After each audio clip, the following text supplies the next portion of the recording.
You've eaten Gotham's wealth, its spirit, but your feast is nearly over. This is not my home. It's an operating table. And I'm the surgeon. Why aren't you laughing? From this moment on, none of you are safe.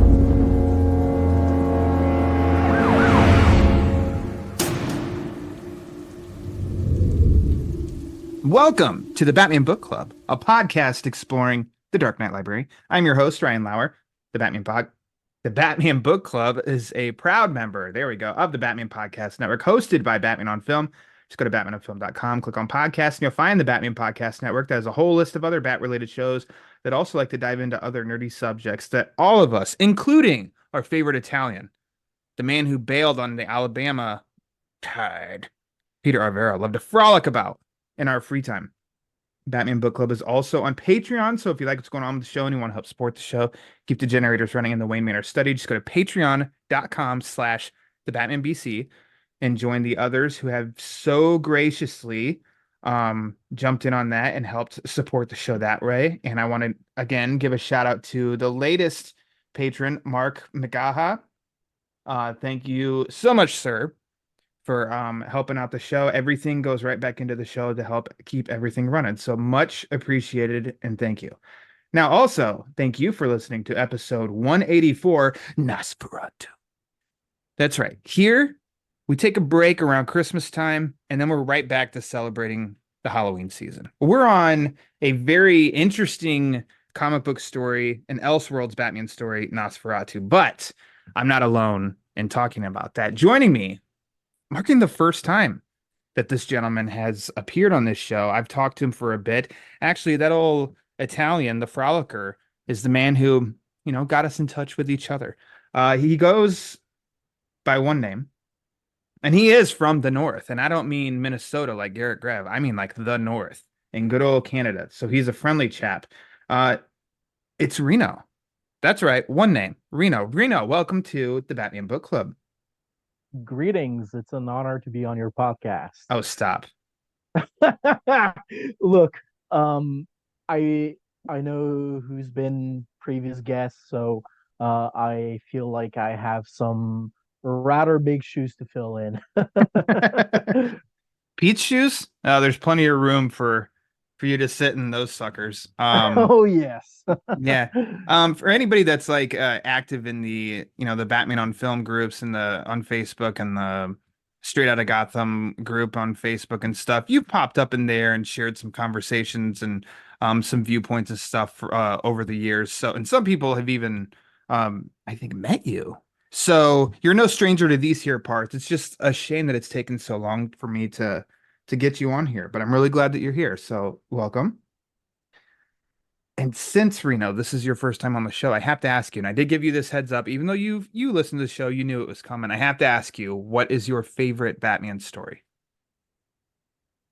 I had to think about that. Wasn't as easy to answer as I thought it would, but I have to give it to The Killing Joke. It's Ooh. not the best Batman story. I think it's one of the greats, but it's my favorite because I have quite an emotional attachment to it.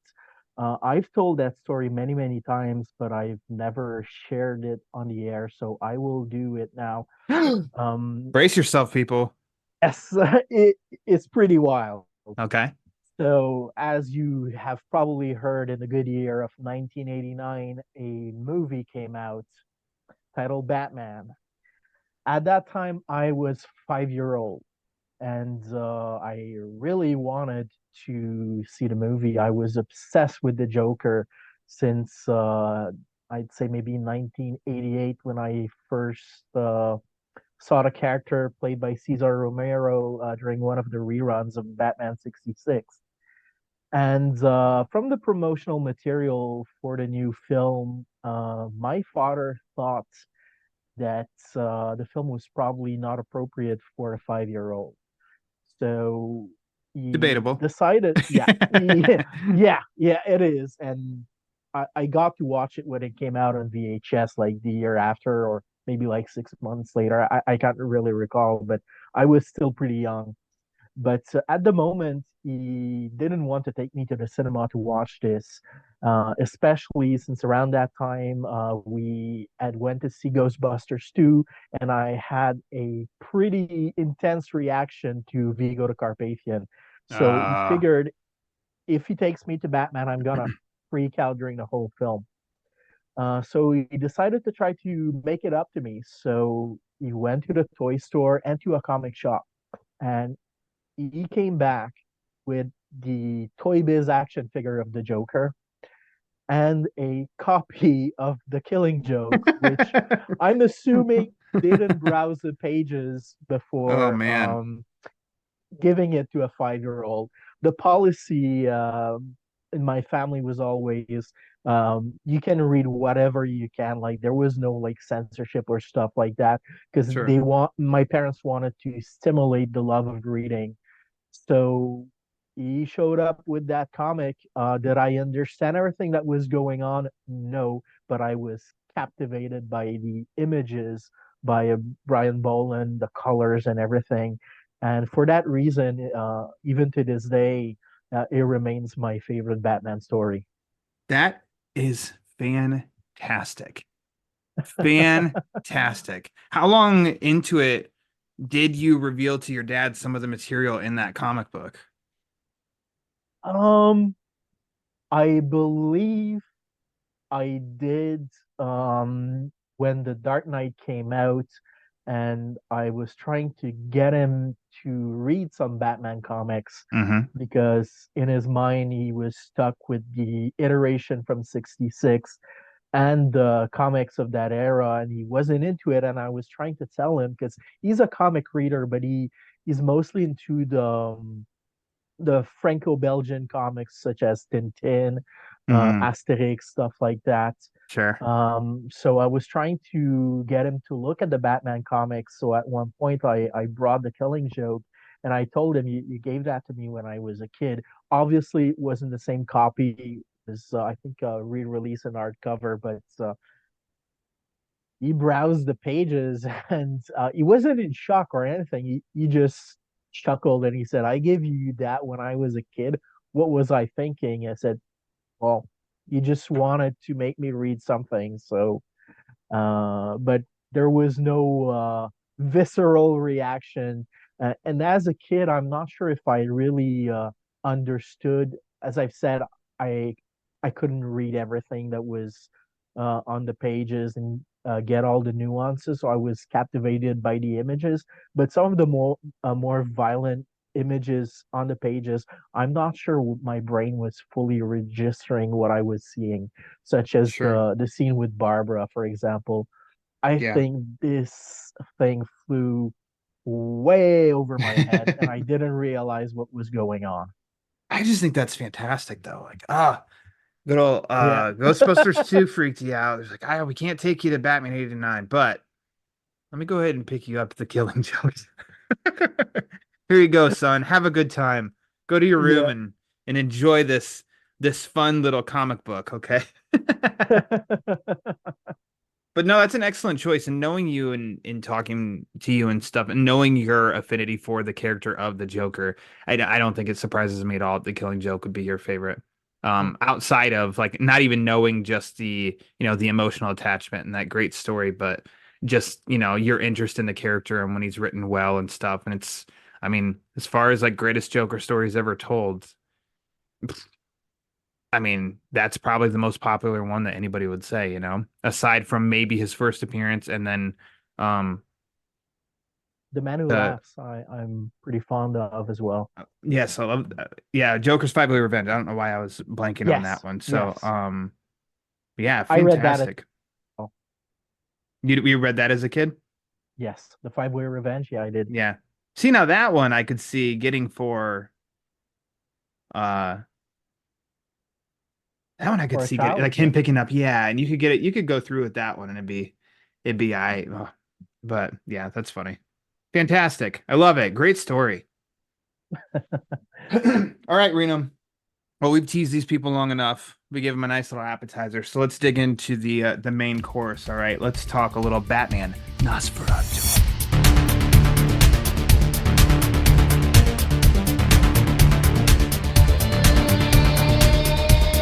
Now, this book here, released in 1999 under the Elseworlds banner.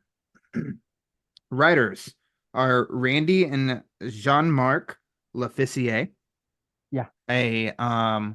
You informed me before this. You did the research. I did not know this.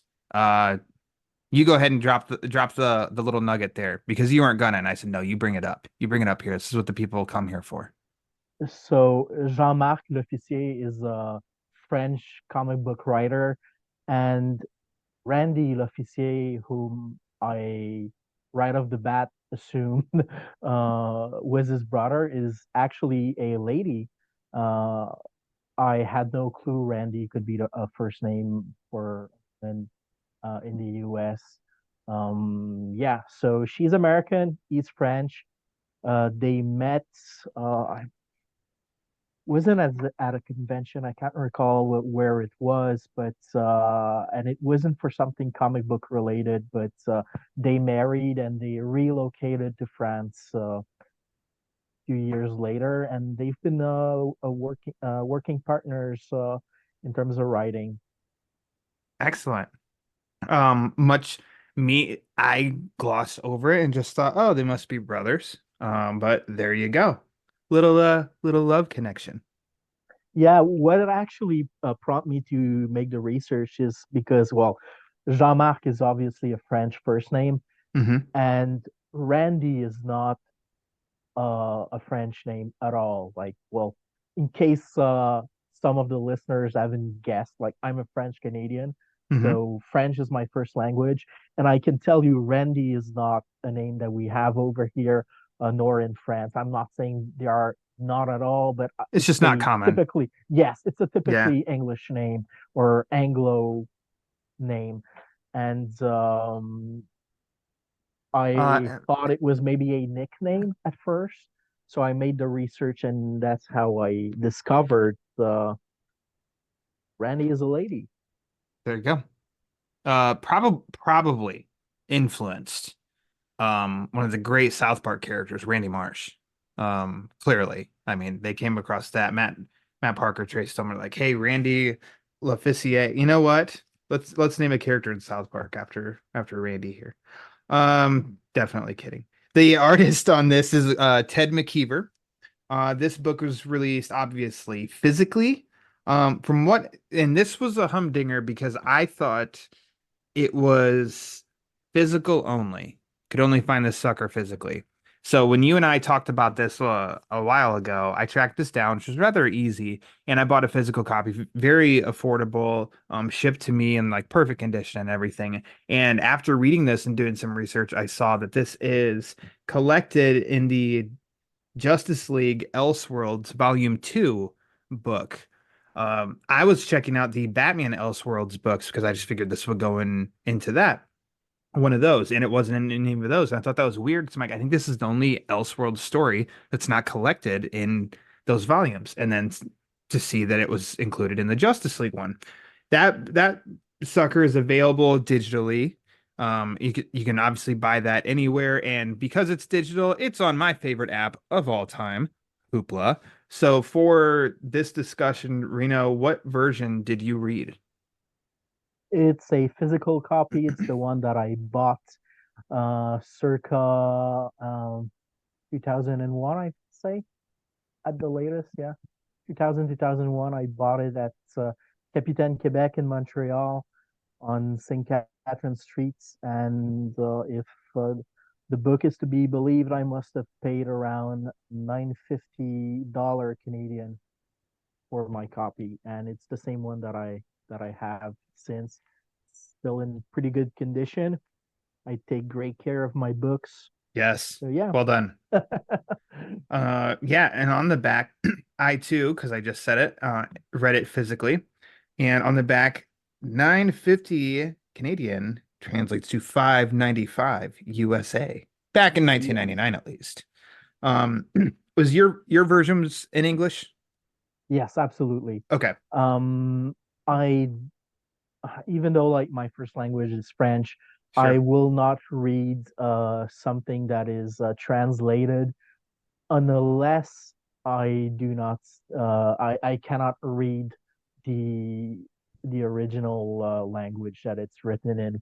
For example, um, a novel that was written in German, I will read it either in English or in French. But if it's in a language I'm familiar with, I'm going for the original text. Yeah. And I do the same thing You're a with purist. movies. Yes. All right. My A man. lot of a lot of things can be lost in translation. So Sure. Yeah, yeah. yeah, yeah, I get that. Um, do you remember when you first read this? I know you just said a year, but that doesn't necessarily mean that's the year that you read it. That's when you read it. So, Yes. I'd say it's about 2000, 2001. So sure. I must have been 16 or 17-year old. Um, I'm going from memory here. Hmm. Do you recall the exact year when Batman Red Rain came out? I believe it was prior to Batman Nosferatu, and I Yeah, bought 91. 91, eh? Yeah. I had read Batman Red Rain at that point. I know there are more than one books.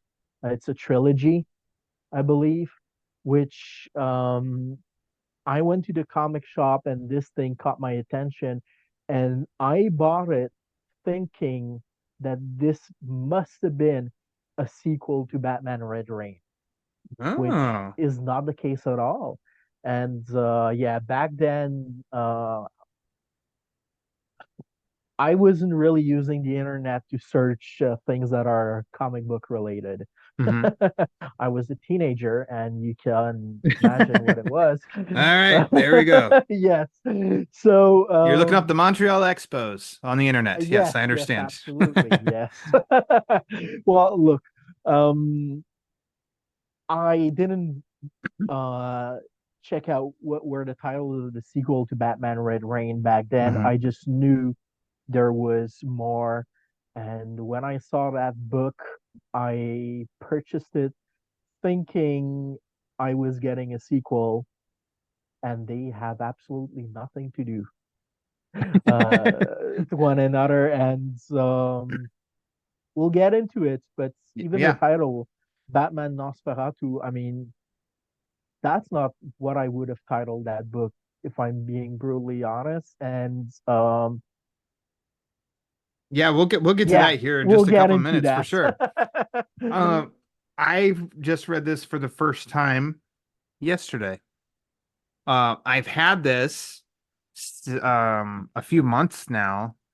Back when we first talked, and you'd said that this was the book that you wanted, and I told you I was not going to read it until we were really close to recording because I wanted fresh thoughts to come at you with. Uh, and that brings me to the last question before we get into this discussion, or maybe this helps kick off the discussion. But why, when you and I talked and I asked if you wanted to come on, why was Batman Nosferatu the book that you wanted to talk about? uh, I wanted to pick a title that I basically never hear or read anybody talking about. Excellent. Um, Something that's a little bit weirder, Hmm. unique, and I decided to go for that. And I will say, when I picked that book for our conversation, I had not revisit the book since my original reading. So Whoa. I was surprised by some of the stuff. Um, it was a little bit blurry in my memory how the story went, and from what I recall, I thought there was way more Nosferatu in this than there was. Hmm. Yeah. So I was a little bit confused when by halfway through the story. the titular character hadn't showed up. Yes. Uh, I'll say that I appreciate that you picked this one. Absolutely. Because, this is episode 184. Out the gate, when this show started almost 4 years ago, it was, year one, Long Halloween, Dark Victory, like heavy hitters. Surprisingly, it took like 80 something episodes until we talked The Dark Knight Returns with the great comic book wizard known as Robert Reinecke.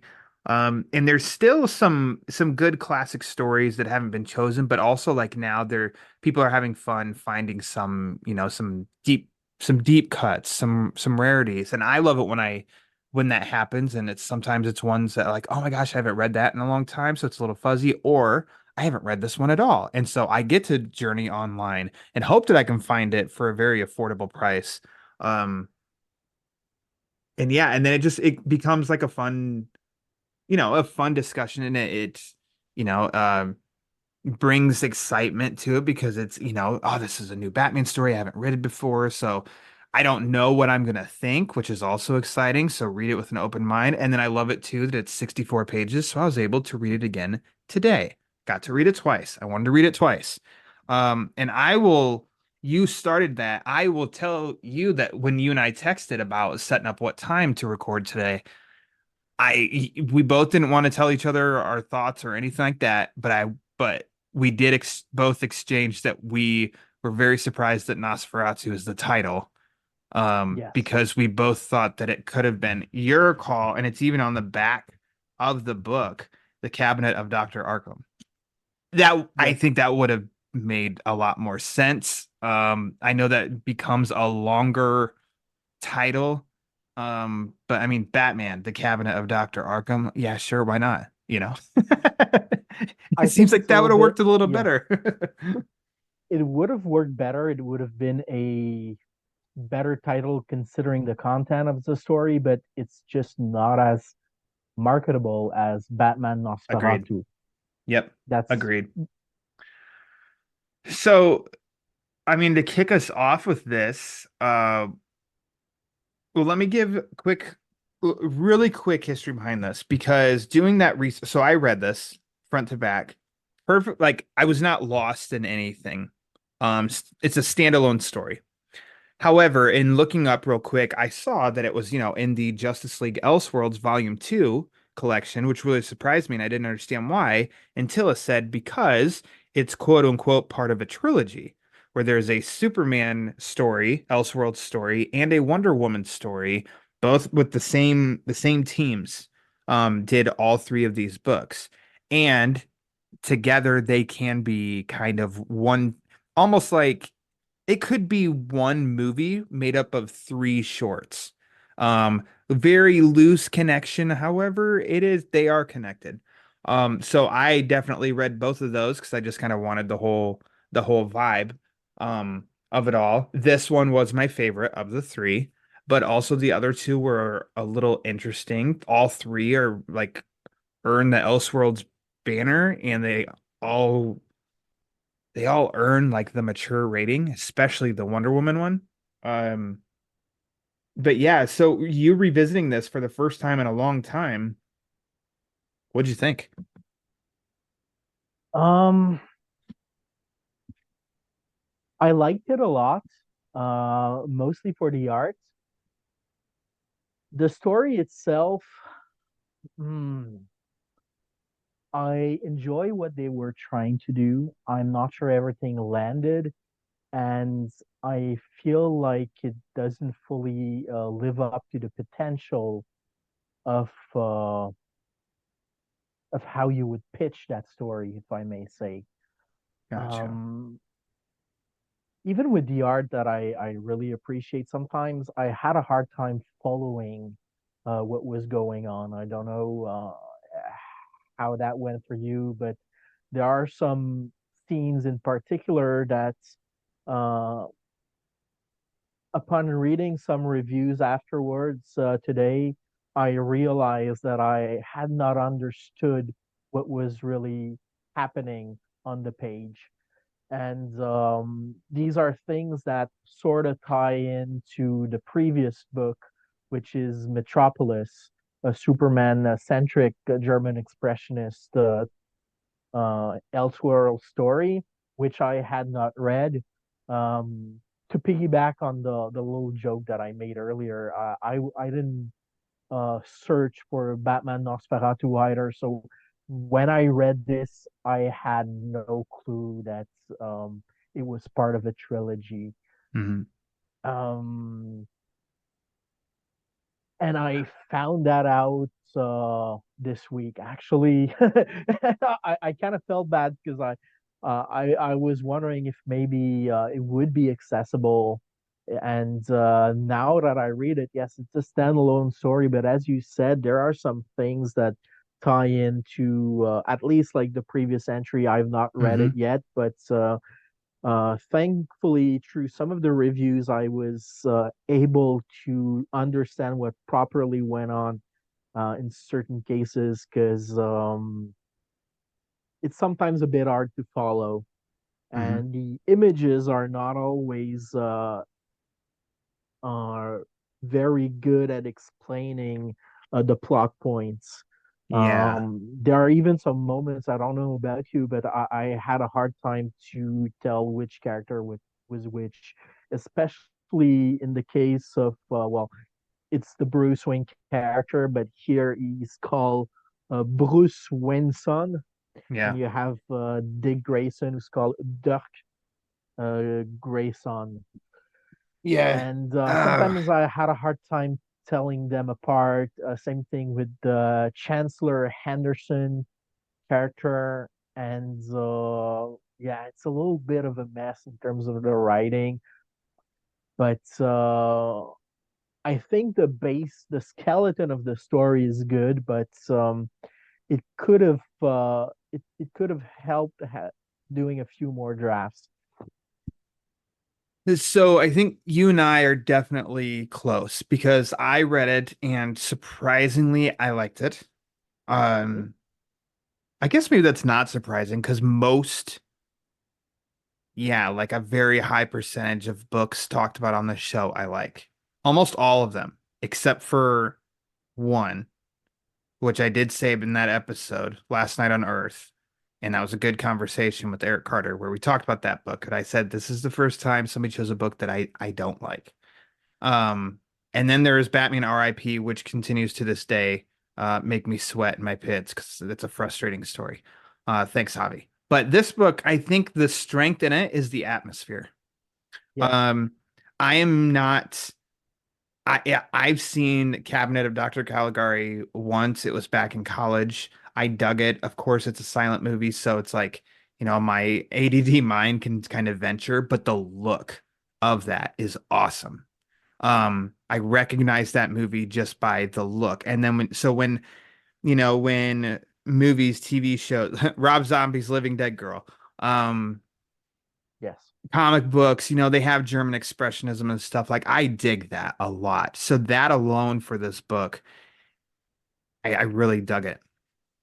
Some of the art though, so that being said, the settings and stuff, that's where definitely and the shadows and stuff like that was really cool. But I'm with you on some of the panels, I don't really know what is there. Yes. Not many, some, and I'll bring that up again or specifically soon. And then I'm with you on when they went to, the cabinet of Dr. Arkham, and people are talking about how Bruce Wayne and Dirk Grayson have walked in, and then it's like, and then there's Chancellor Henderson and Olson, the confidant of the Superman. Isn't that? And then this was the word that I looked it up and I heard two different pronunciations of Eskeven and then Esheven, strange son with them. And I'm like sitting there looking at this panel and I'm kind of getting confused. I'm like, wait, who is who and what? Huh? Like little moments like that where I did get a little confused on characters and like which one's which. But that didn't prevent me from, continuing on with the story. It was just rather than just reading next panel, I like had to, pause focus in, a reread, and then kind of flip back and then flip again forward to identify who's talking. The story, though, I think Bruce's transformation into Nosferatu, I think that seems a little like WTF. Yes. And not in a way of like, what, that's messed up, but more so, wait, what just happened? Like a little confusion of, I don't think that's very clear to understand what happened. In reading all three of these books, they do follow a pretty similar formula, in the sense of almost like the first third is establishing, and by the three books I mean the Superman Elseworlds, this one, and the Wonder Woman Elseworlds. Like the first third of the book is like the exposure to this world and the setting. Then it turns into a little bit of like, you get some exposition on the backstory, and then that ends by, their normal, basically that almost like the second act ends with them turning into the superhero, and then the third act is, of each story is them as the superhero, taking down whoever the bad guy is and stuff. So there's a familiar formula with all three. This one, I don't know, I just think this one was kind of the funnest and more kind of horror-ish for me, to where this one, yeah, I like this one the most of the three. So, let's see. Where do you want to start off with? What do you want to, I mean, we can hit any point, jump around, spoil anything. What do you want to hit on first? Uh um How about this takes place apparently in Earth 1927. yes. That is thank you to dc.fandom.com. Um, Earth 1927, the origins of this metropolis, which that was one thing that got me confused, and I don't think was very clear in Batman Nosferatu, was that this is Metropolis. There's no Gotham, it's Metropolis. And Metropolis is obviously in the Superman story, and the Wonder Woman story, like that also is Metropolis. And in this book, Batman Nosferatu, so this was, again, I read this before even knowing about it being part of a trilogy. The Wonder Woman story came out after this, but you go to a place that says Palace of Sin, and they mention a Dr. Psycho, and then you do see a poster that says Diana in the Blue Amazon. I thought that was just some kind of little fun wink, nod, nod, and then found out that the Wonder Woman story is called The Blue Amazon. In that book is the origins of this metropolis. So Okay. I feel like you, if you can find it reasonably, I feel like just out of interest, you'll probably track the other two down to give a shot to just kind of see. But I think you'll definitely be one that's like, no, the Nosferatu one's my favorite of the three. Um, Mhm. and I guess we did say Cabinet of Dr. Caligari, but the on the Wikipedia page it says the story of Batman Nosferatu is, quote, patterned after the classic films Metropolis, The Cabinet of Dr. Caligari, and to a lesser extent Nosferatu, A Symphony of Horror. Metropolis, the Superman story is based heavily on that one, and I forget what the Wonder Woman story is heavily influenced on, but they definitely, this team stuck to, a group of films as their heavy influence. Yeah, the Um, German expressionist.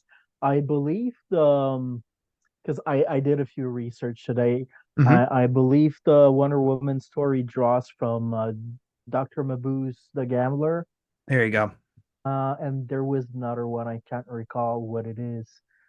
But yeah, it's interesting because you say it's Earth for 1927, so they obviously went for a year um, related to silent film. So we have the Cabinet of Dr. Caligari, which is arguably the first horror film ever made, Mhm. and it came out in 1920. Mm. So it predates Nosferatu, which came out in 1922, I believe. Mhm. Yes. So in that sense, I kind of appreciate how the Dr. Harkham comes before Nosferatu shows up because there is a sense of film history in there. At least Yeah. that was my perception. I don't know to what point um, it is done on purpose. I may be reading way too much into it, Not at all. but that's how my brain process the information. Just like the idea of having basically the Joker, which in this story is a little bit of a cyborg, I believe. He's Hmm. patched from many different bodies, and there's some metal to him. That confused me when they brought up that he was made by a character called Evil Dutor. So that Yes. would be the Lex Luthor of Metropolis, I Yep. assume. And seems to me like maybe they took some elements from Metallo. I'm not too sure. I'm not that savvy in Superman lore, Hmm. but that's where my brain went to when they mentioned that he was a cyborg. But what really um, caught my attention and having the Joker play that part, um, the part of the character called Caesar in the Cabinet of Dr. Caligari. The actor playing Caesar is Conrad Veidt, whom a lot of Batman fans know as the actor who portrayed Gwynplaine in Paul Lenny's adaptation of The Man Who Laughs. And it's a film and that had an impact in not the creation of the Joker that I believe was already done by Mr. Robinson, but I believe Bill Finger took him to see the film, and it played a part in how in the final design. I know Mr. Uslan brought it up on social media a few months ago. Um, so there's some connective tissue by having um, the Joker being the role that was played by Conrad Veidt. And again, I'm guessing this one is intentional. I Hmm. really appreciate it. It's Hmm. the type of thing that if you're not into film history, this might fly right over your head. But if you know, you know, and you'll have a little smile when you see that. Have you noticed how first Ishvan Gord's son kind of looks like Pat Hingle had a child with Wilford Brimley? I'm saying that as I'm browsing through the pages as we talk right You now, and know, I did not put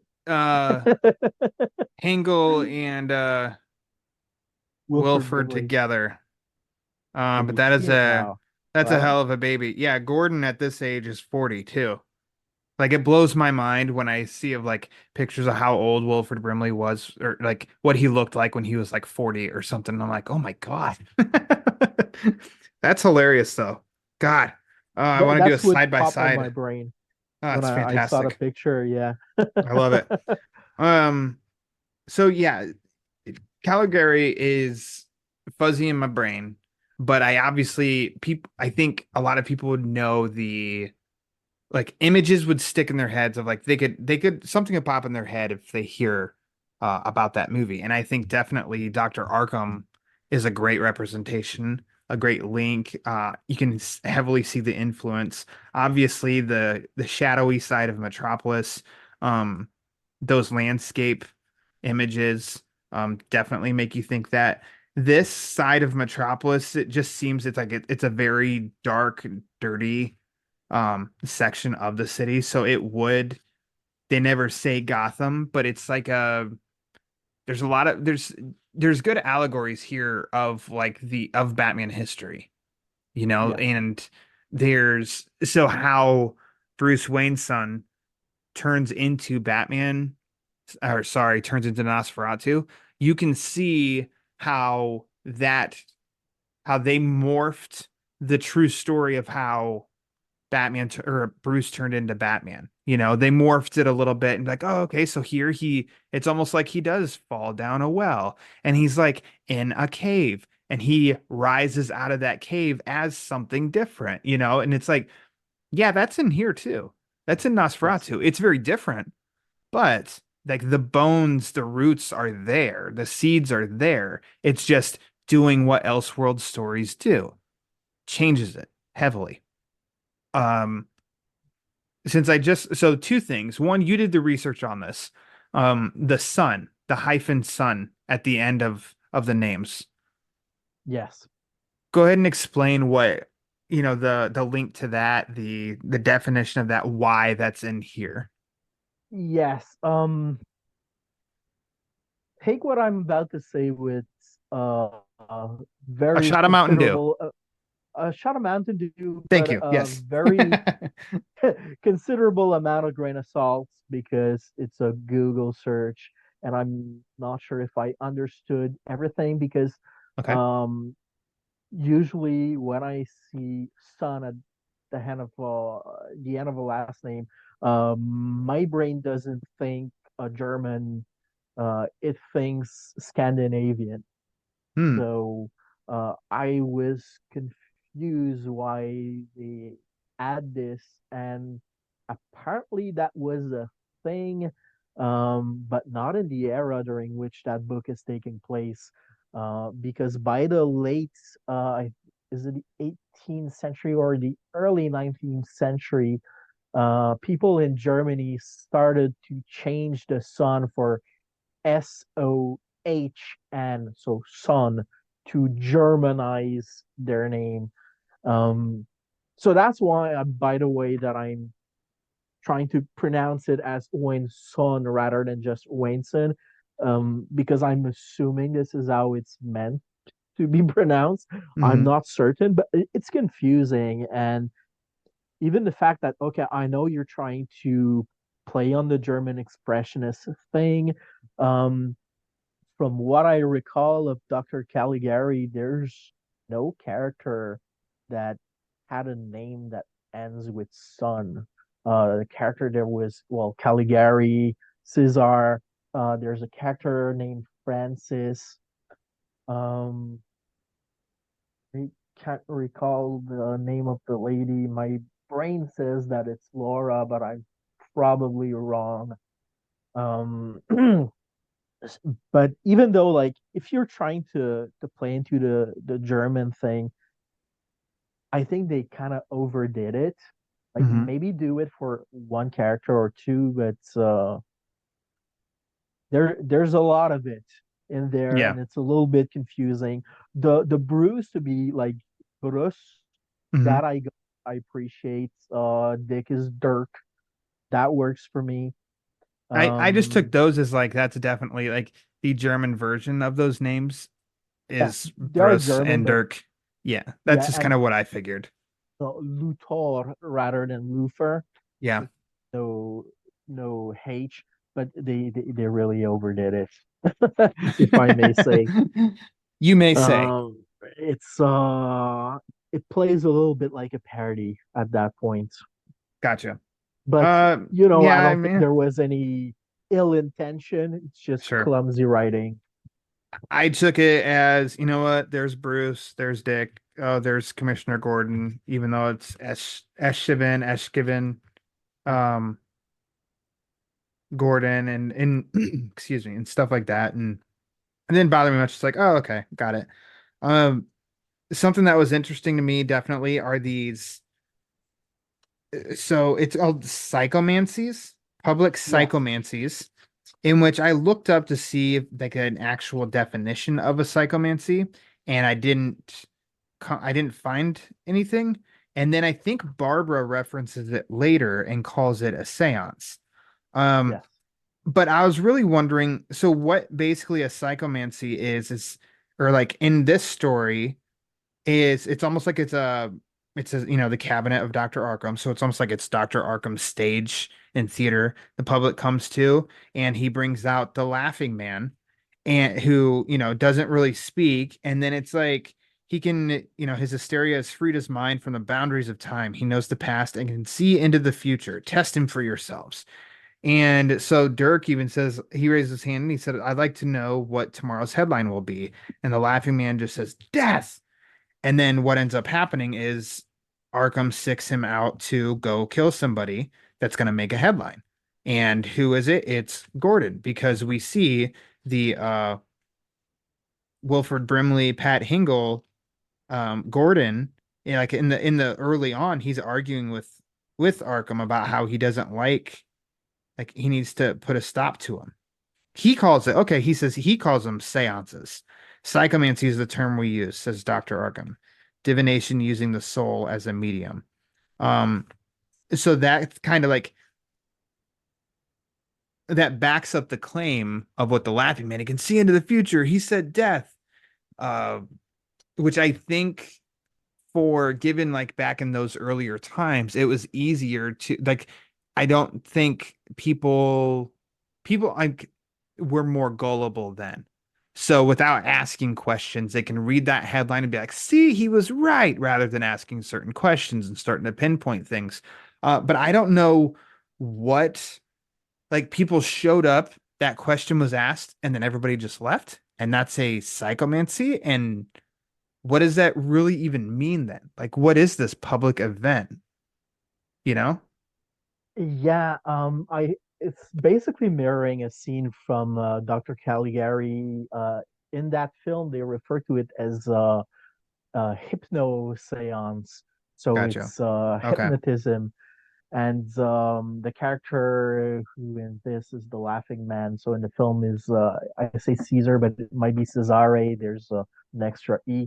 Um, they mention he's a somnambulist, so he's basically asleep, I guess.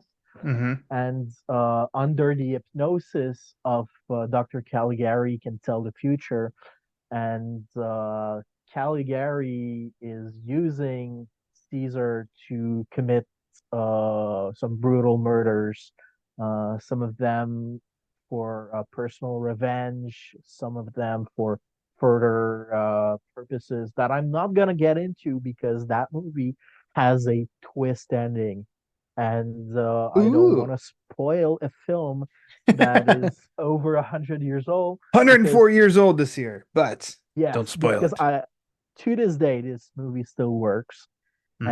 and rather than spoiling it, I think people should seek it out and watch it. It's a good time. Maybe save it for your um Date the night. spook yeah, late night, the Date spooky night. season around Halloween.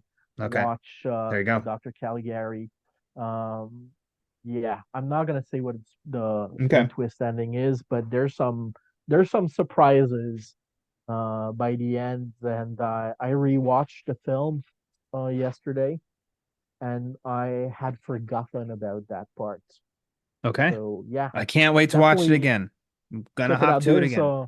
There's a pretty good release on Blu-ray by Kino. I think it runs for around 35 dollars Canadian. So you can probably get it for 25 to $30 a US. 19.99 on Amazon. Oh wow, that's a bargain. Get it. All right. I am not Um, paid by Kino, just for the I record. am not paid by Amazon, so there we go. We have it all out there. We're not getting anything out of this. Um, okay, so that's a little bit like referencing then Caligari. The you explained that basically Arkham is kind of using the Laughing Man, which I think very appropriate that it's the Joker, it's the Laughing Man, and he is kind of this, he's this monster. All of that, again, it's like, yeah, you can definitely see the roots of that being the roots of the Joker that we all know. So I liked that. I didn't mind that he was assembled by Luthor at all. And how, I mean, it totally works that Arkham's using him to go after, basically his enemies. Hey, Gordon's gonna be a pain in his ass, so he's like, we got to get rid of him. We got to take him off the table. Hey, perfect. Laughing Man, do your thing.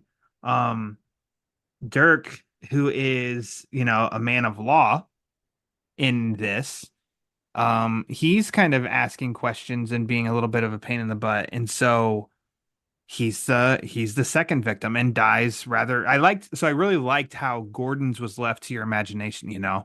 It was just, you know, it happens kind of off screen. And then they amplify it for the next one and they actually show you that one. And that one's a little bit more brutal because you get to see the Laughing Man kind of in action and Dirk puts up a fight, albeit briefly, but then gets beheaded. And it's like, "Oh shit." There he goes. These Elseworld stories. Um, and Bruce kind of doesn't play a major factor, but then you start to get into like basically that second act, and then it does definitely become his story, you know? And I'm I like that he's a doctor in this one. Um, Yes. the roots of like obviously the link with that is, you know, Thomas Wayne that we all know in um the source material being the doctor. So it's like, oh, okay, that's them having it's them linking, morphing his story a little bit. But and they avoided going down a path that, you know, we've seen in other stories of he is a detective or a police officer or something. And they go further from it, but still like it's still I almost would say like it's still Elseworlds-ish in the sense of, well, he's not the one that you know, but he's not too far from it in a sense either. There's still a lot of parts of him that are familiar. But he wants to investigate this stuff because the after the second murder, then you have the new chance or you have the Chancellor Henderson, who I think then is in charge of the police, and he's like, I will find this person. And then out of nowhere, they get Bane, who's walking down an alley with, you know, and his luchador mask and everything, which I think is hilarious actually. That everybody's dressed and looked in this 1920s ish, but then Bane looks exactly like he does in the comics in the 1990s. And they're like, it's Yeah. him, arrest him, put him in the slammer. We got him. But Bruce is very suspect about it. And it's like, that's just too convenient. It doesn't match up. And then he kind of becomes the detective. And so the tower that they call, so Arkham Asylum is not called Arkham Asylum. Do they just call it the tower? Yeah, and the cabinet Okay. too, so at a Uh, certain point, but yes. I, They I, don't refer to it as an asylum. yeah. Um, I dig the interior of of the cabinet, basically. Um, I love the spiral look to it where all the jail cells, you know, are looking across from each other with it. And it is like a massive well. And even though they're very unique designs, it's like you do get that page that's got, you know, and they each have, you know, just a couple words, but you got Penguin, Scarecrow, Man Bat, Poison Ivy. Later on, you end up seeing Killer Croc. Like they don't have much to do. You don't see much of them, but it's still, you know, that kind of stuff's always fun when rogues pop up into stories, especially Elseworld stories, even if it's briefly. The major thing that I wanted to ask you though, when they catch Bruce and they throw him basically down the well, down the pit, you know, I kind of don't know what the hell happens. Yeah, that's exactly the part that I was referring to earlier. Okay, I figured, but Said that's there's some stuff that I completely understood differently until I read some of the reviews and some of the summary, because apparently he gets changed by a machine, and apparently that machine or AI, that's something that begins in the previous story in Metropolis. Mhm, So for me, when I first read that story, that's not at all how I understood what was going on. I saw mhm, those screens, and they mentioned that Bruce had been studying from an older grimoire, I think is the word that he used. And you see those screens and that ancient text, and I was imagining that maybe it was some sort of sorcery. And my understanding till today was that he had been brought back by some sort of malignant spirits or the powers of darkness, because naturally that would play into the old vampire lore that they're trying to build with this. And even then, I say vampire lore, it's a little bit of a stretch, because I don't know about you, but in the following pages after that transformation, when he shows up and he introduces himself as the Nosferatu, is that supposed to be his face or is that a mask? So Um, it's I took that. unclear until the last panel, right? Yes, but there's a big but coming with that too. I'm going to rewind just really quick though. When you did say the a grimoire older than the city itself, and it says here begins the land of the specters. Yeah, And so I was like, okay, so it's supposed to be like spirits and ghosts and stuff, but then I just can't. And it looked like screens, and so my mind just went to, okay, this is a bat cave then, and this is monitors or something. But I'm like, but I just don't know what any of that is supposed to be. At the end, when he's fighting the Superman and they land down there as well, it's just as ugly and unclear. yeah, And it says in that of the sudden arrival of those who live below, those who remain. They are from before the time of smoke and soot, which that is, I believe, identified in the Superman story. Their roots plunge deep into this world's dying core. Their shapes have grown alien with passing eons. And then it zooms in on something else. I have no clue what that even is. And it says, they remember the ancient pact made with man, their creator. They recognize in this man one who watches the day as they watch the night. And so it's like, I'm just like, this part, I don't know what any of it is. And it doesn't connect or click with me. No matter how many times I pause and reread it. I don't know. yeah. Okay. And I just It's kind of say, confusing. okay, I just kind of gave up and then I just went like, okay, let's continue. As for the Nosferatu himself, I kind of thought upon first read that that was quite a jump because it's like you went from him chained to in front of this unidentifiable thing. Next page, the Laughing Man is about to take out Barbara Gordon in her bedroom. And then the Nosferatu's there, and he's got a whole new outfit, and the face is different. And he's got a medallion around his neck that has a bat symbol. And it's like, okay, all right. And I can't say that I love the look. Me neither. Uh, Um, the bat ears, I'll get to yeah. positive things on this book for sure. But I mean, while we're in it, yeah, definitely. I don't know that I love that look. Um, I'm certainly with you on that, especially like the bat ears kind of look like antennas. Yeah, And yeah. if I if I may say, I think the Nosferatu looks much better on the cover art than on any of the pages in the comic. Yeah. I'll go with you And there. Yeah. I'll bring that up later on in the conversation again, because I know one of the questions you're gonna ask me, and this will Okay. play a part in my answer. But Oh, snap. yeah, I don't love the look either. I like the jacket. It kind of looks like the one that Max Schreck, the actor, not the character from Batman Returns. So Yeah. the actor who played Count Orlok in the Nosferatu. That looks like his jacket, and I like the red scarf, but the face, which, as I've said, is that a mask, a helmet? What the hell is it? Can he shapeshift his face? That doesn't really work for me.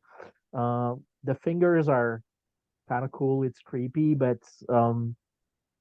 even in the design, the drawing, I don't think they play into the vampiric element enough for me. Yeah. Nor in the And writing. There's no blood sucking or anything yeah. at any point. Yep. So therefore, I kind of wondered why they chose Nosferatu, unless it was just like, well, that's the time period. that of like the movies that are influenced are from that time period. So yeah, Nosferatu, let's use that one. So sure, why not? Um, I know that they could lean into the, a creature of the night, in the shadow and and stuff like that. And it's not as smooth to me as it could be. And much like you said with his face, I took his face as a mask Mhm. because especially that last page, you do see Bruce as a normal human. He's wearing the medallion, but normal human. I guess if somebody wants to say that he's a shapeshifter, I'm not going to argue with you. My mind didn't go to that, and when I thought of that as a possibility, I was like, no, to me, it's a mask. Yeah. That's just where my mind goes. Uh, but it's open for interpretation, I guess. Yeah, especially since, well, they use the name Nosferatu, so, well, people associate that with a vampire, but that stems from the mostly the movies and some earlier lore. It's not the Romanian word for vampire, unlike what some people claim. Hmm. If you can look up the etymology of that word, you'll find out that pop culture has played a bigger part in the way that we associate that with vampires. But obviously, they are trying to still play into that theme throughout the story. And while for the most part, I read it as a mask or helmet because it covers the whole thing. I wasn't sure because vampires can shapeshift. Maybe it can transform like that. It's kind of hard to tell, but they don't play into any of the other vampiric quality that the character would have Exactly. if he was one. So I'm taking it as he was granted some form of powers by this apparently machine or AI. I still think they should have gone with spirits and powers of darkness the way the story was constructed and the choices of words they made, but you know, Yeah. they I think decided to play into Metropolis and yeah. there's one point where they say something about Bruce and how he's like a bat out of hell. Yes. And I think that's kind of like that and then Nosferatu. That's like to me is the only links to, a vampire Yeah. And in the whole story. he's condemned to live in the shadows and lurk in the shadows. Yeah. That's pretty much it, right? Yeah. That's pretty much it. Um the Superman shows Mhm. up in this because they go to find him. So Bruce and Barbara go to talk to him about looking into this. And this is a little bit of an aftermath from his solo story after I read it. Mhm. Nothing bothered me my first reading of this, not knowing anything else.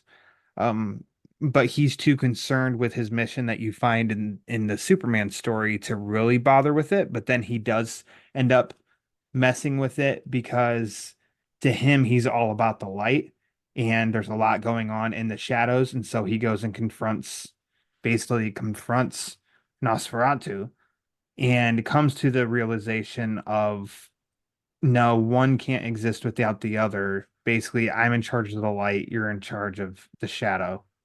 Of Yes. the or they recognize, so yeah, the one those who live below even say of one who watches the day and then one who watches the night, and they come to that kind of understanding. So that is the way they get there is obviously very unique and different from other stories, but again, the root of that, like that part of the story is very much Superman and Batman. There's a lot of elements to that, characteristics that are the um Superman and Batman that we know.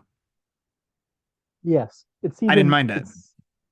It's even Metropolis and Gotham, Hmm. you could say. Some of that conversation about you can't have light without darkness and everything, like really reminded me of Ridley Scott's Legend. I don't know if you've seen that movie, but I have not. Shame on it's me. they have a conversation by the end of the film between the character Jack, played by Tom Cruise, and Lord of Darkness, played by Tim Curry, and some of the dialogue is very similar to what went on at the end of that comic. I'm pretty sure I'm not saying they lift from it, but they've seen that movie, that's for sure. The way some of the things were phrased, they've watched Legend 100%. Yeah, but again, I'm not saying that they lift or anything. Mostly like they were probably inspired, and maybe it's all a coincidence. I'm not saying this in a negative way, by the way. I don't think anyone can fully construct the story and dialogues out of a vacuum. We're influenced by the stuff that we've seen that we love, and we're even influenced by the stuff that we don't like because we try to avoid falling into similar traps or Yeah. doing things that we know are not necessarily received well. Yep. And I mean, to cap that, I did enjoy the fight between the two there at the end, and I did like the dialogue and then the text written um Yeah. as well. I think all of that was done. That was pretty clear. That was done pretty well, in my opinion. Uh, is there anything? I'm sure you have some thoughts on other things we haven't talked about yet. Is there anything you want to touch on Yeah. before Yeah, we what do move you on? think about that moment when the Nosferatu and Superman fights, and it is revealed that the Superman's mom is named Martha as well? I was a little taken aback that he didn't say, "Why did you say that name?" But it was crucial to the story. You Yeah, know, yeah, yeah. without it, this would have been an F minus. But thank God they had that in there. Stellar writing, It all right? could, yes, stellar writing. It all clicked. Everything's good. Yeah. It's yeah, I'm not that much of a fan of having Batman and Superman fight or even meet. To be honest, I prefer to have them in their own stories. I'm not a Justice League guy.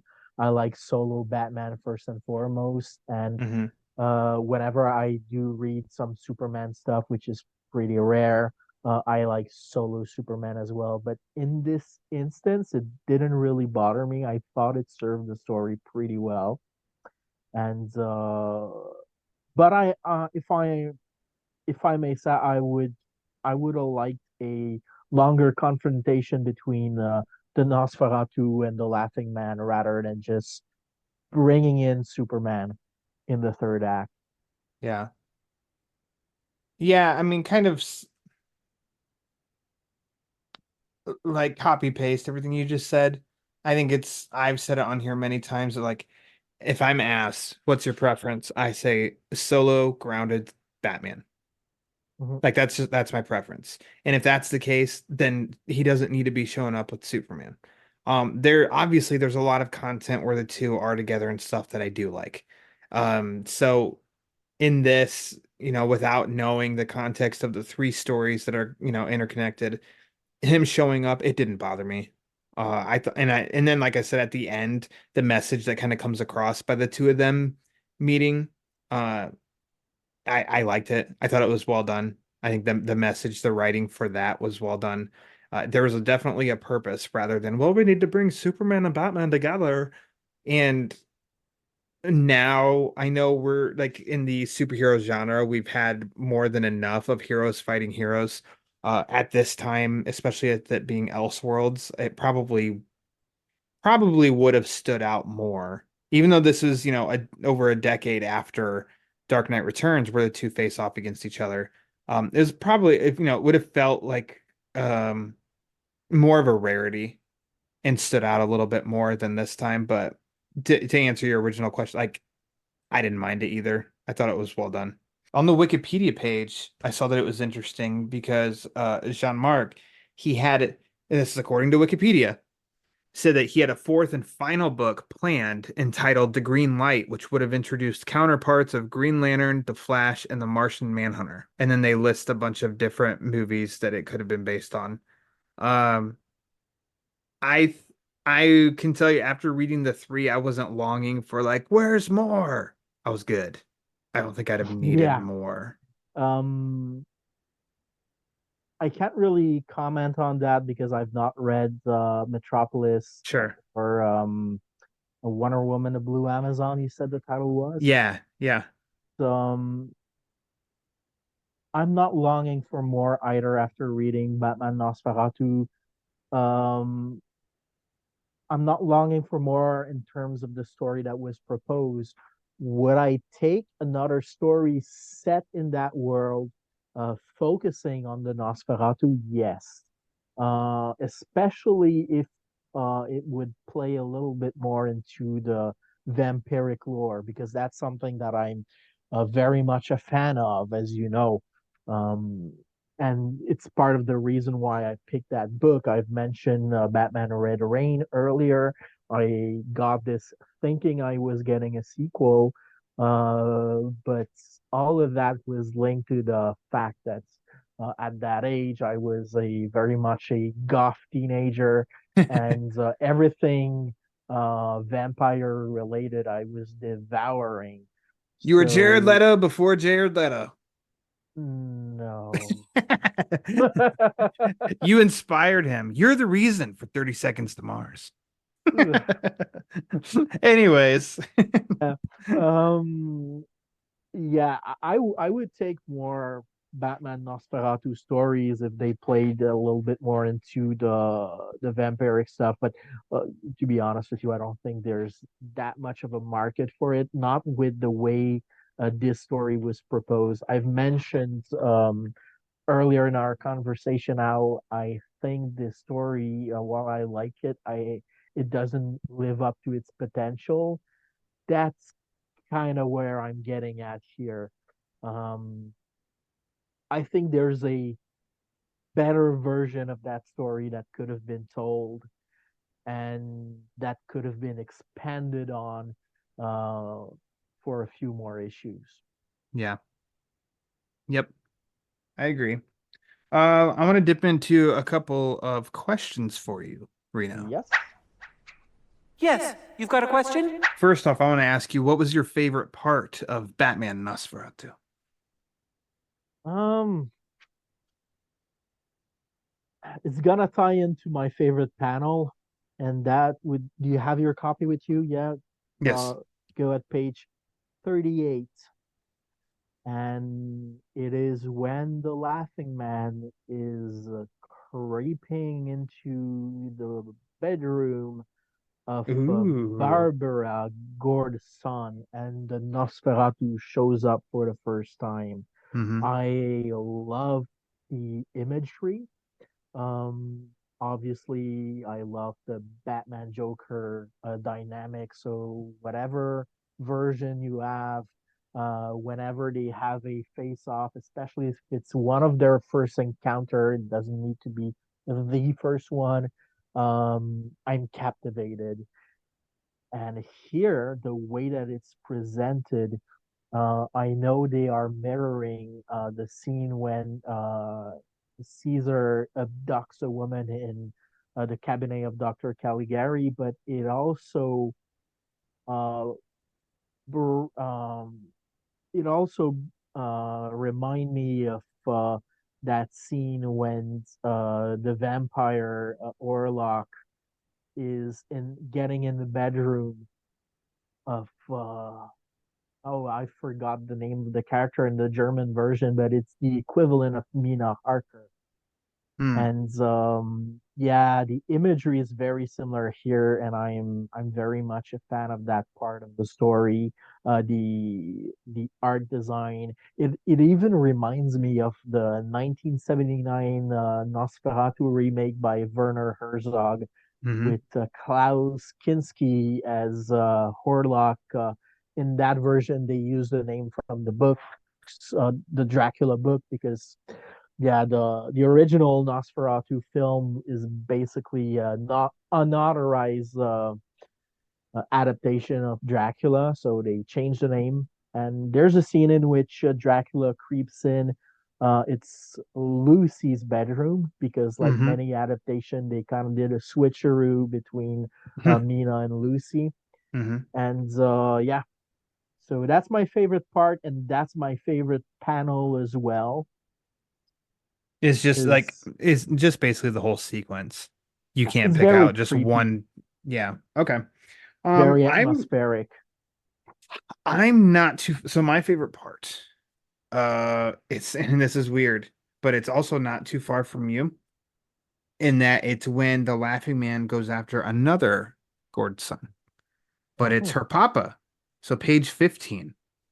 I just love how it plays out of because first off, I love how bright and full the moon is, and then how bright yet dark it makes the skyline, it makes the sky, it makes the shadow, like all that blending looks really good. I like it a lot.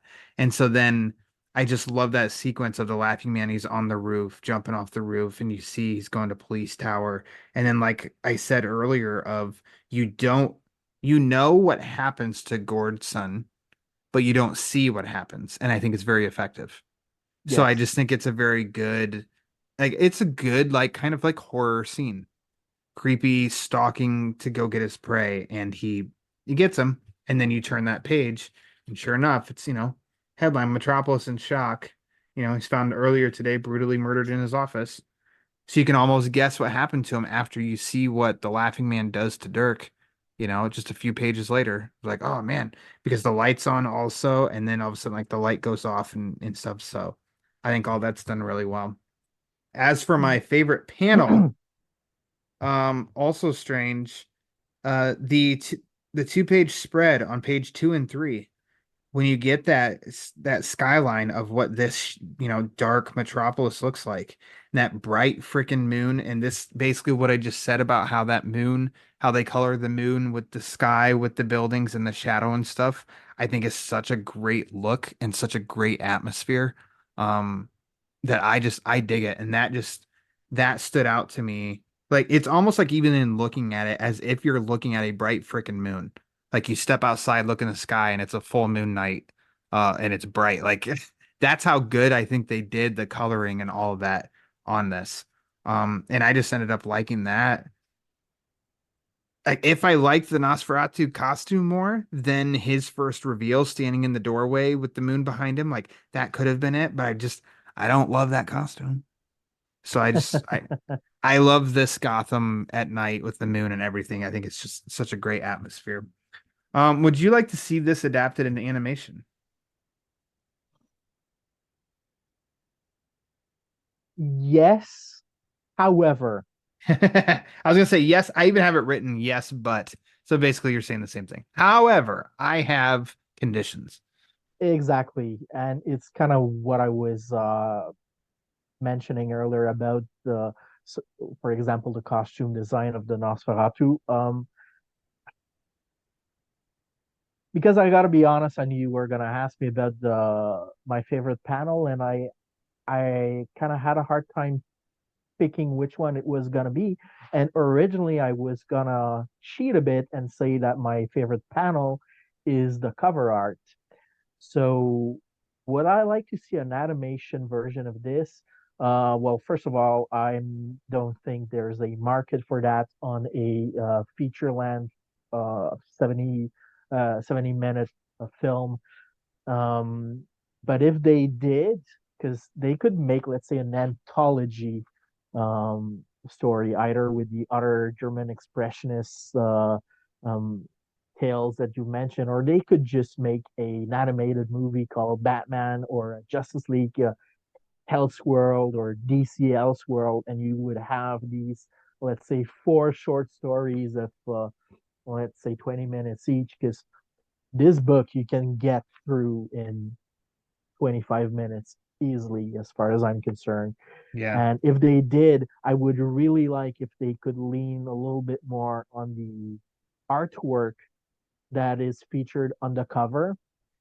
And as I've said, though, there's a lot of potential, and I think an animated film that would be a little bit more inspired by, rather than a direct adaptation, could possibly reach um, the potential that this pitch had originally. Hmm. Well, I yes, I'd want it. I would want it to not look like any other animated property they've done. Yeah, And I don't know that that would be possible in their mind because when they adapt these comic book stories, it's there's a flow, there's a style that it's a part of that you've seen before and you're going to see after it. So if that's the route they go, I'd be like, no. Kind of like what you said.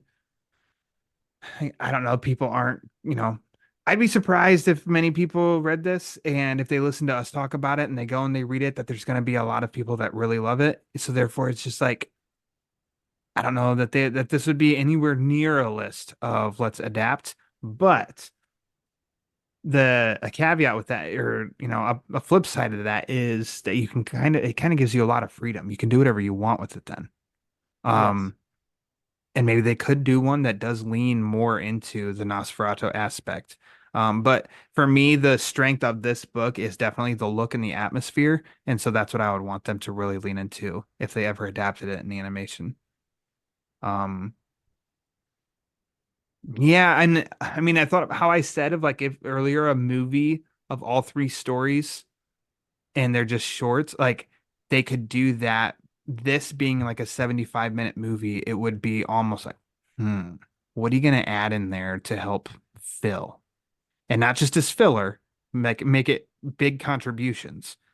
Um, I don't know what they do, but also anything that comes out, Batman's attached to it. I'm gonna be there. So there you go. I'm an easy sell on that. Uh, Reno, let's hear just like your final thoughts on the story before we scoot on out of here.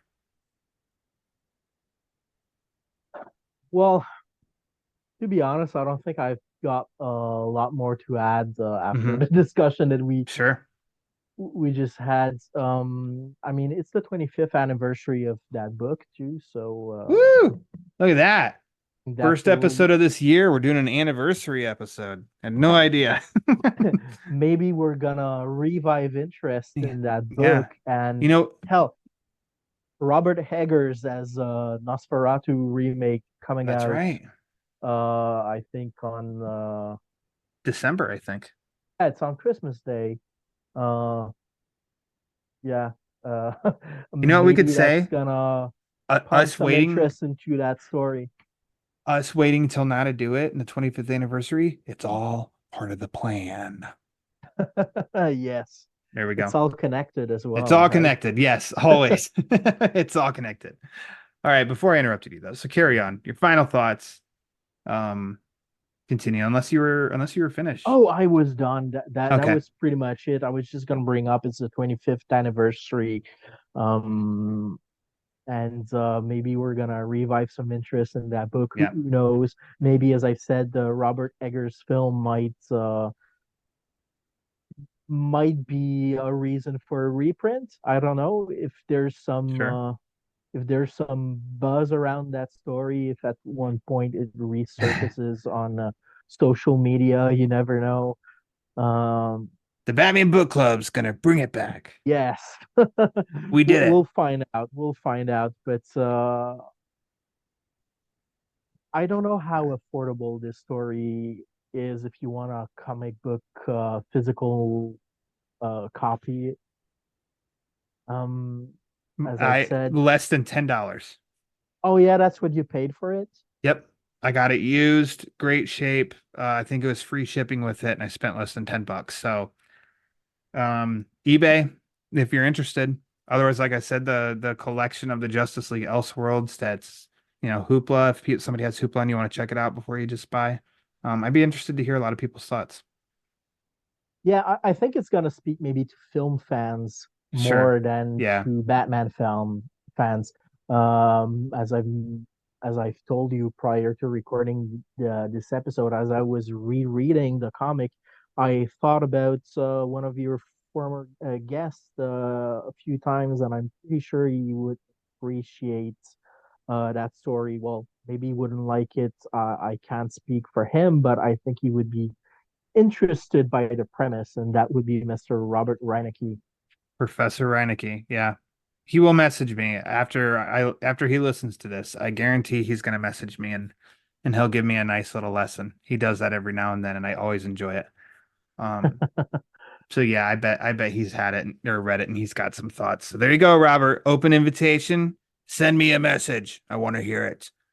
I came out the gate saying that I did like this book, and I stand by that. And I think like I have some criticisms for sure, and it seems like I had a lot of them. Just some things that seemed a little muddy, some things I was confused by. There wasn't anything in here that I flat out hated. And overall, the book, like it did work for me. I think, like you had, emphasized, it didn't reach its full potential. I think that's a great way to put it, and I totally agree with that. It could have been better, but also like what I got, I did enjoy, and I read it twice, and I enjoyed it, and I liked the atmosphere, obviously, like by far the most, and it's an interesting Elseworlds story, and it's definitely its own thing. So I appreciate that too. Of there's no mistaking, like there was an original idea here, and they did something unique. And when it comes to Elseworlds, that's kind of like it's kind of all I ask for. Give me something different because that's the point. Um, I'd linger somewhere like a B or B minus, I think, overall with it. I don't know which of those. Not that I ever give letter grades really, but I think that's kind of where I stand with it. Not the last time I'll read it. I Maybe would probably after I watch those movies, I'll come back to it. I would probably give it a B minus as well. Look at us. Simpatico. Reno, it's been a lovely conversation with you. Thanks for coming on the show. I hope this won't be the last time you ever come back on the show. Is there anything at all that you want to plug, or are you a man of mystery like Austin Powers? Right now, there's nothing that I want to plug, but There you I go. Okay. might have something next time. Only time will tell. Ooh, But okay. What a tease. I'm working on some stuff Okay. that I will probably mention on the air at some point. Cool. Though, to be honest, it might have a very limited appeal to your listeners because I'm obviously working on this in my first language. So maybe if you have some listeners in France or in Quebec where I live, this might be something they might be into. But for the Oh, moment, I thought yeah. I thought your native language is the Navi, from Yes, the Pandora. Yes. Navi, Okay. yeah. Okay. A Or lot of a if lot of us you understand that.